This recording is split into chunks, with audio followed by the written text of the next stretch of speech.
I'm Janey Lee Grace, and I'm absolutely thrilled to be here with Emma Heathcote-James, who is the founder of Little Soap Company. And Emma, tell us how the company was founded, because it was a real passion for you. It was a passion, it is a passion.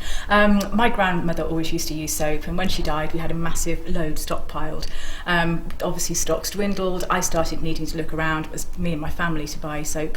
Realised we couldn't get any in the supermarkets, which I couldn't quite believe. So to buy natural soap you were having to go to either online or go to a health food store. And it just didn't feel right, and I wanted to change that and give the consumer a choice and enable people to be able to buy organic, natural, proper soap amid their supermarket shop. But so everyone's going to be thinking, well, what do you mean you can't get soap? Of course you get soap. Yeah. So obviously, clearly you mean proper soap. So there's soap and there's detergent. Okay, so can I explain the difference then? Because most people would think, well, as long as it's not too fragranced, it's probably fine. Sure. And I think a lot of people, which is one problem we've had since we started, when you talk about soap, people go, I can't use soap, it makes my skin go tight, it makes my eyes go, that's not proper soap. So proper soap is pure vegetable oil, and it's just fragranced with non-synthetic fragrances, which is what ours is. It's just literally pure essential oils, pure oils, and that is soap. And the way that we make it, we leave the glycerin, which is part of the kind of chemical reaction.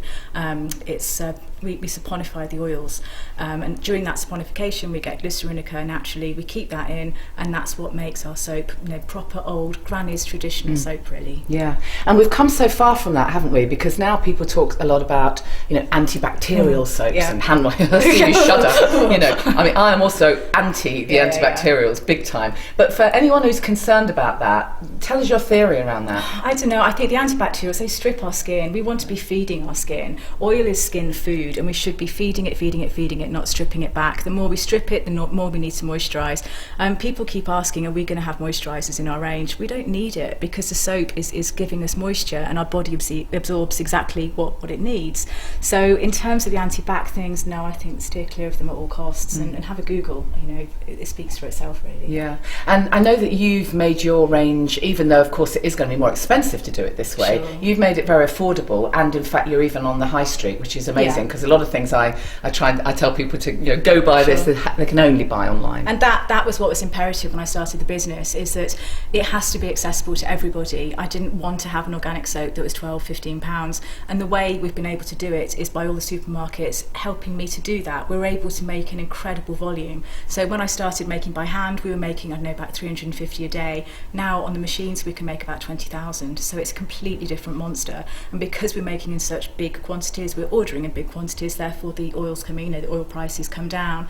So that's where we're slightly different. And yeah, it was hard to get there, but it worked. Yeah, so well done you. The first organic range, full organic range in supermarkets, sure, so really easily available. That's great. So just run us through some of the products then that are on offer. So we still keep the original handmade range. We still make that in the workshop in Broadway. We call that the artisan handmade range. So we've got the handmade soaps that we've always done. We didn't want to lose those. It was really important to carry on making. I didn't want to be a sales rep. I want to carry on making.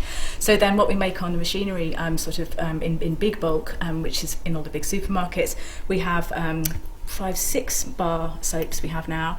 We also do a liquid hand wash, we also do a foaming body wash, and we also just brought out a bubble bath, which I'm thrilled with. The bubble bath was the hardest to make of all of them without the SLS. Absolutely. I mean, for someone with 4 kids, over the years I've tried so hard. Of course everyone wants a bubble bath, sure, don't they? Yeah. It's so difficult to get it without loads of chemicals. Absolutely. So really impressed with that. So next up is a shower gel, and that'll be pretty much the range.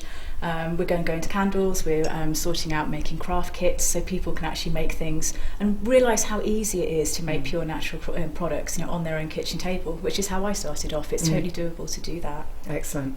Emma, thank you very much. littlesoapcompany.co.uk.